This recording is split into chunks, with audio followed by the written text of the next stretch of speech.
Hello दोस्तों, आपका स्वागत है हमारे YouTube channel smile with education. हंसते रहिए, मुस्कुराते रहिए। चलिए स्टार्ट करते हैं यूपी पीसीएस की तैयारी का। आज हम ज्योग्राफी सेक्शन लेकर आ चुके हैं। 25 जुलाई से हमने वादा किया था। अब आपको हर 2 दिन में 3 दिन में क्लासेस मिलती रहेंगी, तो सभी बच्चे वीडियोस को देखते रहे। कहीं ना कहीं आपके होने वाले 6 दिसंबर 2026 को प्रीलिम्स में काम आने वाले सारे टॉपिक होंगे। सारी बुक्स को कवर किया जाएगा। बिना किसी देरी के स्टार्ट करते हैं ज्योग्राफी। देखिए, ज्योग्राफी में आज हम बिल्कुल फर्स्ट यानी स्टार्टिंग से शुरू कर रहे हैं, बिल्कुल स्टार्टिंग से। तो हमारा अध्याय 1, आज हम पहला चैप्टर शुरू कर रहे हैं, या कह सकते हैं पहला पॉइंट शुरू कर रहे हैं, जो है हमारा अध्याय 1 यूपी पीसीएससी भूगोल हमारा टारगेट है, यानी यूपी पीसीएससी, ठीक है, 2026, जिसमें हमने सबसे पहले स्टार्ट किया है ज्योग्राफी में, जिसमें हम खगोल विज्ञान की बात कर रहे हैं, खगोल भूगोल की बात कर रहे हैं। तो आज हमारा टॉपिक है ब्रह्मांड। इसके बारे में बात करेंगे बेटा हम, ब्रह्मांड के बारे में, यूनिवर्स के बारे में। तो जैसा कि मैं आपको बता दूं कि यह जो चैप्टर है, ये फर्स्ट चैप्टर आपको किस किस चीजों के बारे में बताएगा कि ब्रह्मांड की उत्पत्ति का बारे में, उसकी संरचना के बारे में, तथा दूरी और मापन की इकाइयों के बारे में कि किसको किससे किस प्रकार से उसकी मापन किया जाता है, एस्ट्रोनॉमिकल यूनिट के आधार पर। आकाश गंगाओं एवं बिग बैंग सिद्धांत, ध्यान रखिएगा, बिग बैंग सिद्धांत जो था वो सबसे माना जाने वाला, सबसे प्रमाणित सिद्धांत है हमारी ज्योग्राफी में, जो इन चीजों को दर्शाता है। तो इसी के बारे में हम बात करेंगे। बिना किसी देरी के चैप्टर को आगे बढ़ाते हैं। तो हमारा फर्स्ट टॉपिक है कि ब्रह्मांड क्या है बेटा। ब्रह्मांड के परिचय के बारे में जानते हैं कि हमारे चारों ओर फैला विशाल अंतरिक्ष ब्रह्मांड कहलाता है। हमारे चारों ओर फैला हुआ विशाल जो अंतरिक्ष है, जो आपको दिखाई दे रहा है, वो सब क्या है? ब्रह्मांड है। इसमें क्या क्या शामिल है? तारे, ग्रह, उपग्रह, आकाशगंगाएं, धूमकेतु, उल्काएं, अन्य खगोलीय पिंड, यानी छोटे से छोटे कण को लेकर बड़ी से बड़ी आकाशगंगा तक सब मिलकर के किसका स्वरूप बनाते हैं? ब्रह्मांड का। यानी छोटे से छोटे कण को लेकर के बड़े से बड़ा स्वरूप किसका बनता है बेटा? आकाशगंगा का बनता है, आकाशगंगा तक बनता है बेटा। तो ध्यान से समझिए कि हमारे चारों ओर फैला विशाल अंतरिक्ष ही ब्रह्मांड कहलाता है, जिसमें तारे, ग्रह, उपग्रह, धूमकेतु, उल्काएं, आकाशगंगाएं सभी मिलकर, या इन सब का समग्र रूप यानी सूक्ष्म कण से लेकर के विशाल आकाशगंगा तक का समग्र रूप ही क्या कहलाता है? ब्रह्मांड कहलाता है भाइयों। अब आगे समझते चला हमारे दोस्तों, महत्वपूर्ण चीजें समझ लेते कि ब्रह्मांड के आकार की बात करते हैं। नंबर 1 कि ब्रह्मांड के आकार और सीमा का अभी तक कोई सही ज्ञान नहीं लगा पाया कि ब्रह्मांड का आकार कितना है एग्जैक्ट, उसकी सीमा कहां तक फैली हुई, इसका अभी तक हमारे जितने भी वैज्ञानिक हैं, खगोल वैज्ञानिक, उनके पास कोई जवाब नहीं है।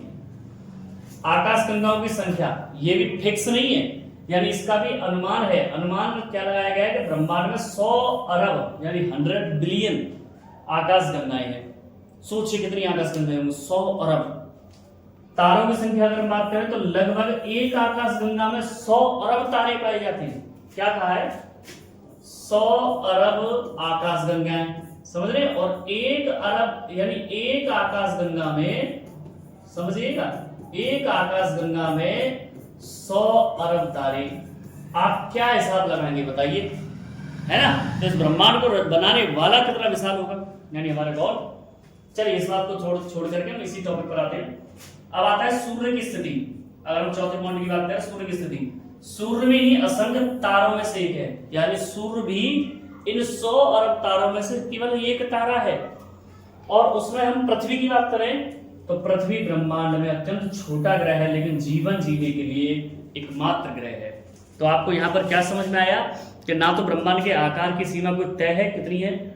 आकाशगंगाओं की संख्या की बात करें तो ब्रह्मांड में लगभग 100 अरब आकाशगंगाएं हैं, और हर एक आकाशगंगा में 100 अरब तारे हैं।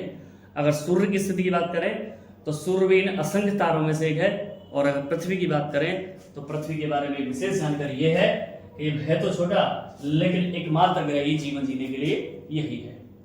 अब ब्रह्मांड में इनकी मापन की इकाइयां कि किसको किससे कैसे नापा जाता है, तो सुनिए। अगर हम खगोलीय इकाई की बात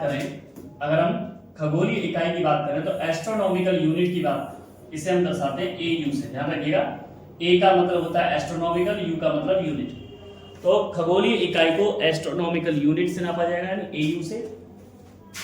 तो पृथ्वी और सूर्य के बीच की औसत दूरी यानी एक एस्ट्रोनॉमिकल यूनिट, मैं एयू बोलूंगा इसको बार बार, यानी 1 एयू 1.5 मल्टीप्लाई 10⁸ किलोमीटर, यानी लगभग 15 किलोमीटर है।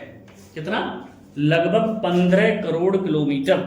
दोबारा समझ लीजिए, पृथ्वी और सूर्य के बीच की औसत दूरी एक एस्ट्रोनॉमिकल यूनिट बराबर 1.5 गुणा 10⁸ किलोमीटर, या कह सकते हैं 1.5 मल्टीप्लाई 10⁸ किलोमीटर है। यानी उसको अगर हम कैलकुलेट करके निकालें तो लगभग 15 करोड़ किलोमीटर। अब दूसरा पॉइंट है प्रकाश वर्ष, यानी जिसे हम लाइट बोलते हैं।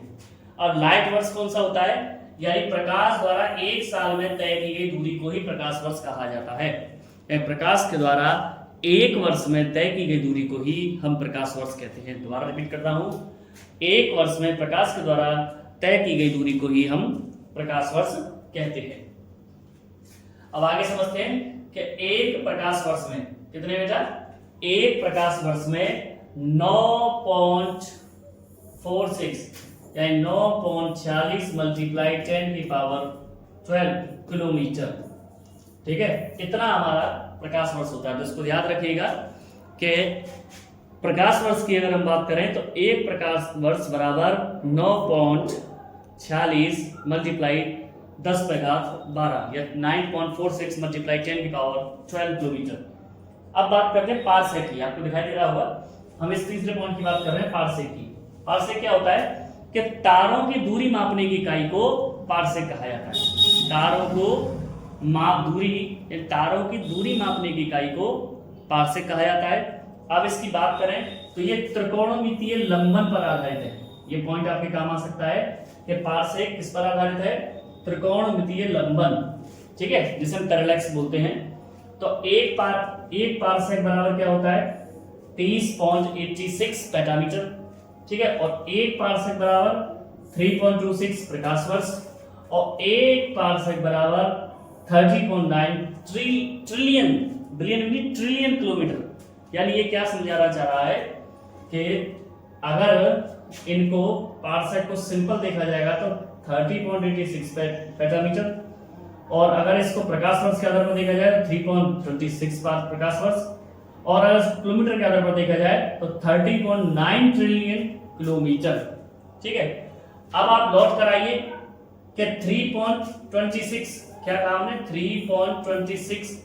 अब एक प्रकाश वर्ष की इतनी दूरी होती है, मालूम दूरी नाम है, तो इसको क्या करेंगे इसमें आप समझ जाइए।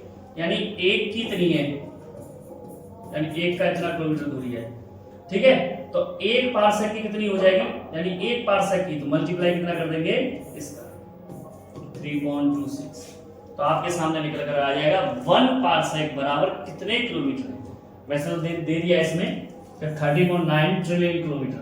ओके, अब परीक्षा की दृष्टि से महत्वपूर्ण चीज क्या है कि एयू यानी एस्ट्रोनॉमिकल यूनिट सौर मंडल के भीतर, प्रकाश वर्ष आकाश गंगा के भीतर और पारसेक तारों की दूरी मापने के काम आता है। तो ध्यान रखना, यहाँ पर पॉइंट बनता है हमारा, एयू किसके काम आता है? सौर मंडल के भीतर की दूरियां नापने के लिए।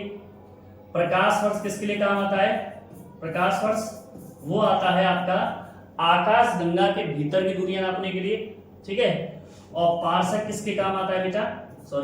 पारसेक किसके काम आता है? अलग से लिख देता हूं। पारसेक किसके काम आता है? पारसेक आता है तारों की दूरी मापने के लिए। तो इकाइयों के बारे में आज हमने समझ लिया तीनों के। एयू यानी एस्ट्रोनॉमिकल यूनिट सौर मंडल के भीतर, प्रकाश वर्ष आकाश गंगा के भीतर, और पारसेक तारों की दूरी मापने के लिए। क्वेश्चन बन सकता है कि पारसेक किसकी इकाई है? तारों को मापने की इकाई। अगला है बेटा आकाश गंगा। आकाश गंगा को आप देख पा रहे हो, ये हमारा इमेज है आकाश गंगा का। किस प्रकार से घुमावदार इस तरीके से आकार बना हुआ है ना। तो आकाश गंगा की बात करें तो ब्रह्मांड में तारे समान रूप से वितरित नहीं है। तारे सभी जगह बराबर नहीं बचे, कहीं पर ज्यादा, कहीं पर कम, कहीं पर मतलब कोई क्रमानुसार नहीं है। तारों के विशाल समूह को क्या कहा जाता है बेटा? आकाश गंगा। तारों के इन विशाल समूह को ही क्या कहा जाता है? आकाश गंगा। अब हम अपने स्थान की बात करते हैं इस पॉइंट पर कि पृथ्वी जिस ग्रह पर स्थित है वह सौर मंडल का भाग है। और सौरमंडल मंदाकिनी गैलेक्सी का सदस्य है। तो आप समझिए कि पृथ्वी किस आकाश गंगा में आता है, मिल्की वे गैलेक्सी, जिसे हम हिंदी में मंदाकिनी बोल सकते हैं, जिसे हम क्या बोलेंगे, मंदाकिनी। ध्यान रखिएगा, यानी पृथ्वी किस में आता है, मंदाकिनी में। आकाश गंगाओं की संख्या भी हमने बताई थी कि ब्रह्मांड में 100 अरब आकाश गंगाएं हैं लगभग, और प्रत्येक आकाश गंगा में, यह हमें पहले बता दिया है, 100 अरब लगभग तारे पाए जाते हैं एक आकाश गंगा में। तो पृथ्वी किस में आता है, अभी हम बात कर रहे थे, दोबारा से बता दें, पृथ्वी किस में आता है बेटा, मिल्की वे यानी मंदाकिनी। अब ये आपका सबसे महत्वपूर्ण सिद्धांत है। अब आप सोचेंगे क्यों, क्योंकि ब्रह्मांड की उत्पत्ति से संबंधित जो सबसे सटीक और सही प्रमाण है या थ्योरी है, वो है बिग बैंग सिद्धांत। ब्रह्मांड की उत्पत्ति का सर्वाधिक मान्य सिद्धांत बिग बैंग सिद्धांत है। इसे विस्तारित ब्रह्मांड परिकल्पना भी कहा जाता है। 1920 के दशक में एडविन हबल, इसलिए बेटा एडविन हबल ने प्रमाणित किया कि ब्रह्मांड फैल रहा है। ठीक है, समय के साथ आकाश गंगा एक दूसरे से दूर होती चली जा रही है। कैसे, समझिए कि यहां से पढ़ रहे हैं इसको कि ब्रह्मांड के विस्तार का अर्थ है कि आकाश गंगाओं को स्वयं फैलना नहीं, बल्कि आकाश गंगाओं के बीच की दूरी का बढ़ना। यानी क्या कहना चाह रहा है कि ब्रह्मांड के विस्तार का मतलब ये नहीं है कि आकाश गंगाएं अपनी जगह पर फैलती जा रही हैं, बल्कि उसका मतलब है कि आकाश गंगाओं के बीच की दूरी बढ़ती जा रही है। आपको शायद समझ में नहीं आई होगी मेरी बात, मैं आपको ऐसे समझाता हूं। जैसे ये आकाश गंगा इतनी बड़ी और साथ में एक और आकाश गंगा इस प्रकार से, तो वो ये कहना चाह रहा है कि आकाश गंगाओं का विस्तार नहीं हो रहा है कि ऐसे बढ़ती जा रही है, बल्कि क्या कहना चाह रहा है वो कि आकाश गंगाओं के बीच की दूरी बढ़ती जा रही है। जैसे एक आकाश गंगा ये है हमारी, और एक आकाश गंगा ये है, इस तरीके से इनके बीच की दूरी का बढ़ना, तो बटन बना देता हूं, ठीक है, और एक यहां बना देता हूं, तो इनके बीच के डिस्टेंस का बढ़ना, ठीक है, ये बिग बैंग सिद्धांत में बताया गया। ना कि ये बताया गया कि आकाश गंगा वाली ये है तो इसका विस्तारित रूप इस तरीके से बढ़ता चला जाए, ये नहीं। तो आकाश गंगाओं के बीच की दूरी बढ़ती जा रही है, ना कि आकाश गंगा का विस्तार हो रहा है। एडविन हबल ने बताया कि समय के साथ आकाश गंगा एक दूसरे से दूर हो रही है। वर्तमान में अधिकांश वैज्ञानिक ब्रह्मांड सिद्धांत को स्वीकार करते हैं, ठीक है, ब्रह्मांड सिद्धांत को स्वीकार करते हैं। अगला है स्थायी अवस्था संकल्पना, इसको कॉन्सेप्ट है, ये और पढ़ते हैं। इस सिद्धांत का प्रतिपादन हॉयल ने किया। इसके अनुसार ब्रह्मांड सदैव एक समान रहा है, ब्रह्मांड का ना कोई प्रारंभ है ना ही कोई अंत है। यानी हॉयल का मानना यह था कि सदा से ब्रह्मांड समान रूप में है, ना तो इसका कोई प्रारंभ है और ना ही इसका कभी अंत है। ब्रह्मांड के विस्तार के बावजूद इसका औसत स्वरूप समान बना रहता है, या ब्रह्मांड फैलता भले जा रहा है या फैलने के बावजूद भी इसका जो स्वरूप है, रंग रूप है, बनावट है, आकार वृद्धि है, वो सब समान है। लेकिन वर्तमान में अगर हम बात करें तो वर्तमान समय में पर्याप्त वैज्ञानिक प्रमाण मिलने के कारण स्थायी अवस्था सिद्धांत की अपेक्षा बिग बैंग सिद्धांत अधिक मान्य है। तो सवाल बनता है बिग बैंग मान्य यानी बिग बैंग सिद्धांत और स्थायी अवस्था सिद्धांत में से सबसे सही सटीक किसे माना जाता है? बिग बैंग सिद्धांत को। क्यों? क्योंकि वर्तमान में वैज्ञानिक प्रमाण मिलने के कारण स्थायी अवस्था सिद्धांत की जगह पर या उसकी अपेक्षा बिग बैंग सिद्धांत को सही और सटीक माना जाता है। अब परीक्षा की दृष्टि से इंपॉर्टेंट चीज समझ लेते हैं कि ब्रह्मांड की सर्वाधिक मान्य उत्पत्ति का सिद्धांत कौन सा हो गया बेटा? बिग बैंग सिद्धांत। दूसरा क्वेश्चन कि ब्रह्मांड की परिकल्पना का यानी फैलने वाला यानी विस्तारित होने वाला सिद्धांत यानी विस्तारित है ब्रह्मांड जो है विस्तारित ब्रह्मांड परिकल्पना किसने दी? हमारे एडविन हबल जी ने। एक एस्ट्रोनॉमिकल यूनिट बराबर 1.5 मल्टीप्लाई 10⁸ किलोमीटर और एक प्रकाश वर्ष बराबर, पीछे का भी साथ साथ लेके चल रहा हूं, 9.46 मल्टीप्लाई 10⁻12 किलोमीटर और एक पारसेक बराबर 3.26 प्रकाश वर्ष। ओके, अब सूर्य एक तारा है और पृथ्वी सौरमंडल का ग्रह है और तारों के ही समूह को आकाशगंगा कहते हैं और पृथ्वी मंदाकिनी आकाशगंगा में आता है। अब आता है बिग बैंग सिद्धांत की अवस्था। तो बिग बैंग सिद्धांत की प्रारंभिक अवस्था क्या है कि प्रारंभ में ब्रह्मांड का समस्त पदार्थ एक अत्यंत छोटे बिंदु में केंद्रित था। उस बिंदु का आयतन अत्यंत नगण्य था, तापमान अत्यधिक था और घनत्व भी अत्यधिक था। शायद आपको ये पढ़ने से ज्यादा समझाना पड़ेगा कि शुरुआत में बिग बैंग सिद्धांत क्या कहता है कि शुरुआत में जो पहला उसमें प्रारंभिक अवस्था क्या रही होगी, उन्होंने बताया कि शुरुआत में ब्रह्मांड जो है एक अत्यंत छोटे बिंदु यानी एक परमाणु में केंद्रित रहा होगा, यानी एक परमाणु में मतलब बना रहा होगा, जुड़ा रहा होगा, और उस बिंदु का आयतन बिल्कुल न के बराबर रहा होगा, लेकिन भले ही उसका आयतन कम था लेकिन तापमान अनंत रहा होगा बहुत ज्यादा, और घनत्व भी अधिक रहा होगा।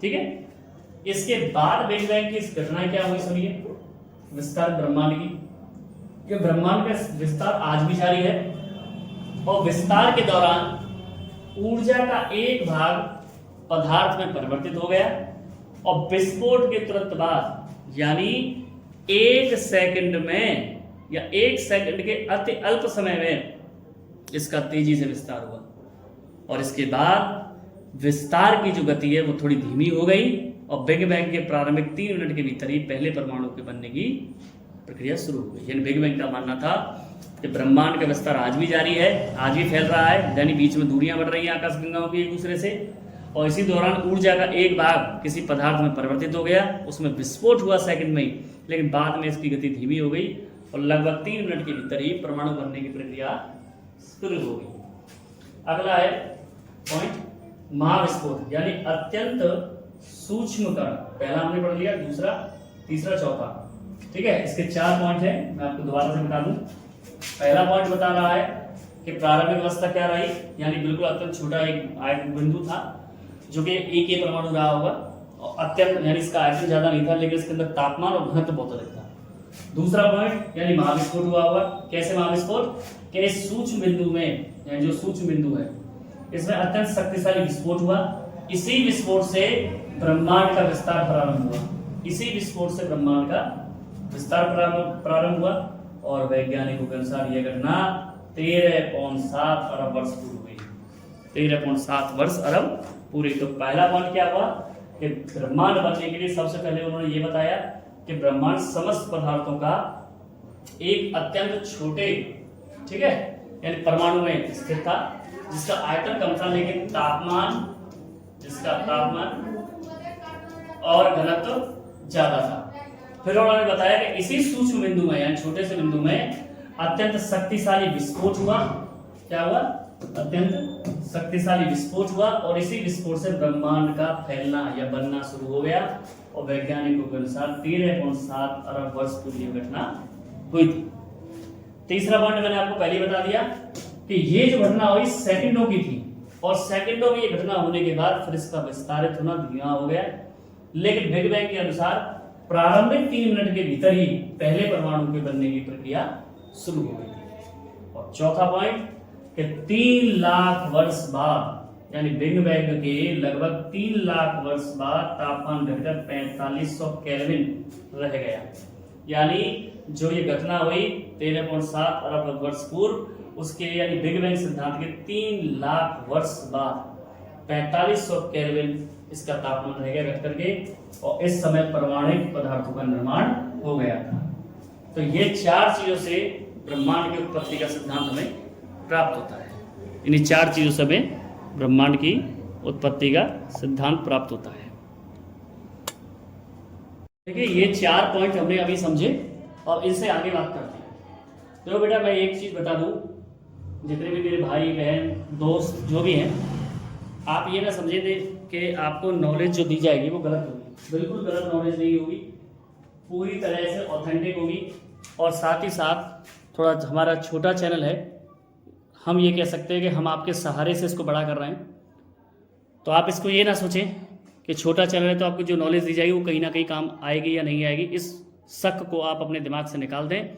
बस आप जुड़ जाइए, जुड़ने के बाद आपको इसका रिजल्ट केवल 1 महीने और 2 महीने, लास्ट 2 महीने जुड़े रहिए इस चैनल से, सारी वीडियोस को देखिए, तो आपको ये महसूस होने लग जाएगा कि वास्तव में ही आपको नॉलेज दी जा रही है। प्रीलिम्स के PYQ भी मैं दूंगा, अगर मेरी वीडियोस थोड़ा बहुत आगे रन करती हैं तो मैं आपको PYQ उपलब्ध कराऊंगा, प्रीवियस ईयर क्वेश्चंस। और CSET में UPPCST में यही कहा जाता है कि अगर जिसने PYQ कर लिए तो समझ लीजिए उसने उसको तो क्लियर कर ही लिया प्रीलिम्स को। और आप ये जानते हैं प्रीलिम्स करना सबसे मेन इंपॉर्टेंट चीज़ है, ठीक है ना। तो जैसी सुविधाएं हैं मेरे पास उसके बेस पर मैं आपको प्रोवाइड करा रहा हूँ। चलिए अगला आगे बढ़ते हैं अगले पॉइंट पर। तो अगला पॉइंट है हमारा बिग बैंग सिद्धांत के 4 पॉइंट के बाद कि किस तरीके से बना, इसके कुछ महत्वपूर्ण पॉइंट समझ लेते हैं। जैसे ये दिया गया है कि पहला था विस्तारित, क्वेश्चन में आपको पता है रिवीजन में क्यों दे रहा हूं, जिससे आपको ये रिवीजन होता रहे कि विस्तारित ब्रह्मांड का सिद्धांत एडविन हबल ने दिया और स्थायी अवस्था का सिद्धांत फ्रीड हॉयल ने दिया। यानी फ्रीड हॉयल ने क्या कहा था कि ना तो ब्रह्मांड की शुरुआत है ना कभी अंत होगा। एडविन ने क्या कहा था, एडविन हॉल ने, जिसने बिग बैंग का सिद्धांत दिया था कि ये बढ़ रहा है, विस्तारित हो रहा है, लेकिन विस्तारित का मतलब आकाश गंगाओं के बीच की दूरी बढ़ रही है। वर्तमान में सर्वाधिक मान्य सिद्धांत क्या माना जाता है, बिग बैंग। बिग बैंग कब हुआ, लगभग 13 पॉइंट यानी 13.7 अरब वर्ष पूर्व। ब्रह्मांड का विस्तार आज भी जारी है, बिल्कुल। प्रारंभिक 3 मिनट में क्या बना, यानी पहले 3 मिनट में परमाणुओं के बनने की प्रक्रिया शुरू हुई, है ना। और लगभग 3 साल बाद जो तापमान था वो 4500 केल्विन हो गया। रिवीजन की बात करें तो हबल ने कहा था ब्रह्मांड फैल रहा है, हॉयल ने यह कहा था कि स्थायी अवस्था रहती है। बिग बैंग सिद्धांत 13.7 अरब वर्ष पूर्व और 3 मिनट की जो घटना हुई थी उसमें परमाणु का निर्माण हुआ और 3 लाख वर्ष पूर्व, यानी अगर वो करें आज से 3 लाख वर्ष पूर्व हमारा तापमान जो है ब्रह्मांड का वो 4500 केल्विन पर पहुंच गया। अब आता है बिग बैंग जो सिद्धांत है उसके समर्थन में प्रमाण क्या क्या थे, यानी कौन कौन से प्रमाण मिले। तो नंबर 1 है रेड शिफ्ट। क्या है बेटा, रेड शिफ्ट। अब रेड माने लाल, और लाल रंग को आपने साइंस में पढ़ा हुआ क्लास 10th में चैप्टर 2 में फिजिक्स के में human I and colourful world, उसमें आपने समझा था कि मानव रहित रंग बिरंगे संसार में कि जो वेवलेंथ होती है, वेवलेंथ वो रेड कलर की बड़ी होती है, थोड़ी ज़्यादा होती है, इसलिए डेंजर के लिए भी हम रेड का साइन करते हैं। उसका एक फॉर्मूला था, मैं थोड़ा सा साइंस में घुस गया हूँ लेकिन समझाने के लिए, विवियोर नाम का फॉर्मूला था, आपको याद होगा, जिसमें रेड एक कलर को इंडिकेट करता है, ठीक है। उसी की बात को समझाते हुए आगे बढ़ते हैं कि यदि कोई आकाश गंगा हमसे दूर जा रही है तो उसमें आने वाले प्रकाश की किरण तरंग दैर्घ्य बढ़ जाती है, यानी उसकी वेवलेंथ बढ़ जाती है। परिणाम स्वरूप प्रकाश का रंग लाल की ओर खिसक जाता है, इस घटना को रेड शिफ्ट कहते हैं। यानी जब आकाश गंगा हमसे दूर होने लगती है तो उससे आने वाले प्रकाश जो है उसकी वेवलेंथ बढ़ जाती है। वेवलेंथ बढ़ने से उसका जो रंग है, किसका रंग, जो प्रकाश आ रहा है हमारे पास, उस प्रकाश का रंग लाल रंग की ओर खिसक जाता है, यानी लाल रंग की ओर बदल जाता है। इसी घटना को रेड शिफ्ट के नाम से जाना जाता है। और आकाश गंगाएं लगातार एक दूसरे से दूर जा रही हैं और दूरी बढ़ने के साथ रेड शिफ्ट भी बढ़ता है, क्योंकि दूर होने से प्रकाश की किरणों की या प्रकाश के रंग की वेवलेंथ बढ़ जाती है, जिसमें वो लाल रंग की ओर खिसक जाता है, इसी को रेड शिफ्ट कहते हैं। अब रेड शिफ्ट इस बात का प्रमाण है कि ब्रह्मांड का विस्तार हो रहा है, यही बिग बैंग का सबसे महत्वपूर्ण प्रमाण है। दूर जाती है आकाश गंगा तो किसमें चेंज हो जाती है, रेड शिफ्ट में, और पास आती है तो किसमें चेंज हो जाती है, ब्लू शिफ्ट में। ध्यान रखिएगा, यदि दूर जाती है तो रेड में, और अगर पास आती है तो ब्लू कलर में वो चेंज हो जाती है प्रकाश। दूसरी बात क्या बता रहा है वो मैं आपको बता दूं, बीच में नहीं आऊँगा आपके, कि रेड शिफ्ट जो है ब्रह्मांड का विस्तार, यानी जितनी अधिक आकाश गंगा की दूरी उसका रेड शिफ्ट उतना ही अधिक होगा, या जितनी दूरी होती चली जाएगी उतना ही गहरा लाल होता चला जाएगा। इससे सिद्ध होता है कि पूरा ब्रह्मांड लगातार फैल रहा है, और वैज्ञानिक मानते हैं कि इस विस्तार की शुरुआत एक महाविस्फोट से हुई थी, जिसे हम बिग बैंग के नाम से जानते हैं। तीसरी पॉइंट की बात करें वो है cosmic microwave radiation background, CMBR, यानी कॉस्मिक माइक्रोवेव रेडिएशन बैकग्राउंड, यानी पूरे ब्रह्मांड में लगभग समान रूप से फैला हुआ है सूक्ष्म माइक्रोवेव विकिरण।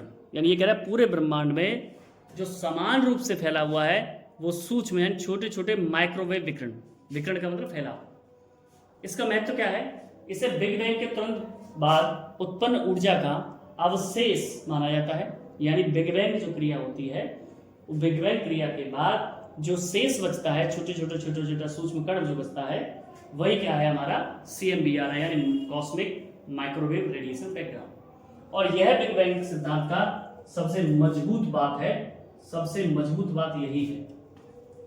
अब आता है मिल्की वे। मिल्की वे का मतलब मंदाकिनी, जिसमें हमारी पृथ्वी है, जिस आकाश गंगा में हमारी पृथ्वी है, उसी की बात करते हैं। ये मैंने बता दिया था, दोबारा से बता देते हैं कि मिल्की वे तारों का वह विशाल समूह या आकाशगंगा है, इसके सभी तारे गुरुत्वाकर्षण बल यानी ग्रेविटी के कारण एक दूसरे से जुड़े हुए हैं, बंधे हुए हैं। तो ग्रेविटी की वजह से जो आकाशगंगा के अंदर पाए जाने वाले तारे हैं वो एक दूसरे के जुड़े हुए हैं।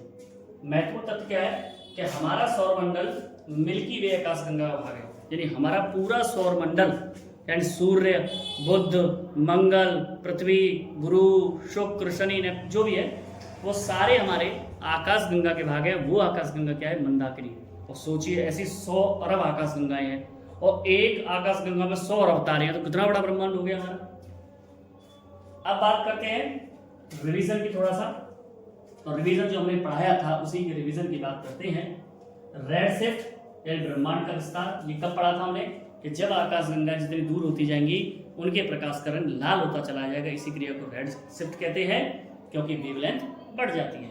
यदि आकाशगंगा आपस में पास आती चली जाएंगी तो उनका कलर प्रकाश का ब्लू हो जाएगा। फिर हमने पढ़ा था बिग बैंग का अवशेष विकिरण यानी CMBR।